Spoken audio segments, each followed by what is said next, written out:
Israeli PM orders military plan to evacuate Rafah and defeat Hamas.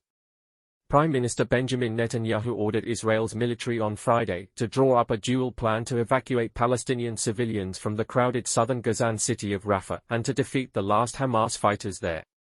His office announced the move as pressure mounted on Israel over its threat to launch a ground assault on Rafah, the last refuge for hundreds of thousands of Palestinians who are trapped in the city after fleeing fighting elsewhere. U.S. President Joe Biden said on Thursday Israel's response to the October 7 attacks by Hamas militants was over the top, and Washington said it would not support any military operation mounted in Rafah without due consideration for civilians. Aid groups said there would be a high Palestinian death toll if Israeli forces stormed Rafah, and warned of the growing humanitarian crisis in the city, on the coastal enclave's border with Egypt. Netanyahu's office said 4 Hamas battalions were in Rafah and Israel could not achieve its goal of eliminating the Islamist militants while they remained there. Civilians should be evacuated from the combat zone, it said. Therefore, Prime Minister Benjamin Netanyahu has ordered the IDF, Israel Defense Forces, and the security establishment to submit to the cabinet a combined plan for evacuating the population and destroying the battalions. The statement, issued 2 days after Netanyahu rejected a Hamas ceasefire proposal that also envisaged the release of hostages held by the Palestinian militant group, gave no further details. Rafah has become the focus of Israel's military campaign in Gaza as its forces shift their offensive southwards in response to the October 7 rampage in southern Israel by Hamas gunmen who rule the coastal strip. More than half Gaza's 2.3 million people are now sheltering in Rafah, many of them penned up against the border fence with Egypt and living in makeshift tents. There is a sense of growing anxiety, growing panic in Rafah because basically people have no idea where to go, said Philippe Lazzarini, the head of the UN Palestinian Refugee Agency UNRWA. Doctors and aid workers in Rafah are struggling to supply even basic aid and stop the spread of disease. No war can be allowed in a gigantic refugee camp, said Jan Egeland, Secretary-General of the Norwegian Refugee Council, warning of a bloodbath if Israeli operations expand there. The Palestinian presidency said what it described as Netanyahu's plans for a military escalation in Rafah aim to displace the Palestinian people from their land. Taking this step threatens security and peace in the region and the world. It crosses all red lines, said the office of Mahmoud Abbas, head of the Palestinian Authority that exerts partial self-rule in the Israeli-occupied West Bank.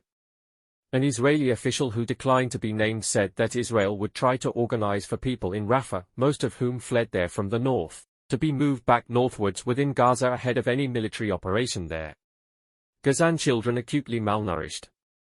Gaza's health ministry said at least 27,947 Palestinians had been confirmed killed in the conflict, 107 of them in the previous 24 hours, and 67,459 injured. It has said many more could be buried under rubble from Israeli attacks since Hamas militants killed 1,200 people and took 253 hostages in the October 7 attack, according to Israeli tallies. In a further sign of the war's impact, almost 1 in 10 of Gazans under 5 are now acutely malnourished, according to initial UN data from arm measurements that show physical wasting. The charity ActionAid said some Gazans were eating grass. Every single person in Gaza is now hungry, and people have just 1.5 to 2 liters of unsafe water per day to meet all their needs, it said.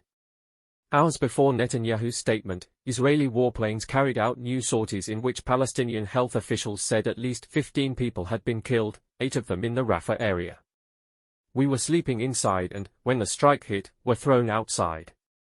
After that, another rocket hit, said Mohammed al-Nahal, an elderly Palestinian standing beside the rubble of a building that had been hit. It destroyed the entire home. My daughter was killed. My daughter, her husband, her son, all were martyred. Israel's military said its forces had been in action in the area of Khan Yunis and in northern and central Gaza to eliminate militant cells and destroy militant infrastructure. It says it takes steps to avoid civilian casualties and accuses Hamas militants of hiding among civilians, including at schools, shelters, and hospitals. Hamas has denied doing so. Biden says Israel going over the top. The U.S., Israel's main ally, has this week stepped up efforts to secure a ceasefire in Hamas-ruled Gaza, and also publicly criticized Netanyahu's government. I'm of the view, as you know, that the conduct of the response in the Gaza Strip has been over the top, Biden told reporters at the White House on Thursday. Biden said he had been pushing for a deal to pause fighting to allow the release of hostages, increase the amount of humanitarian aid reaching Palestinian civilians, and normalize relations between Israel and Saudi Arabia. Hamas this week proposed a ceasefire of 4.5 months, during which remaining hostages would go free, Israel would withdraw its troops and an agreement would be reached on an end to the war. Netanyahu said Hamas terms, offered in response to a proposal drawn up by US and Israeli spy chiefs with Qatar and Egypt, were delusional and vowed to fight on.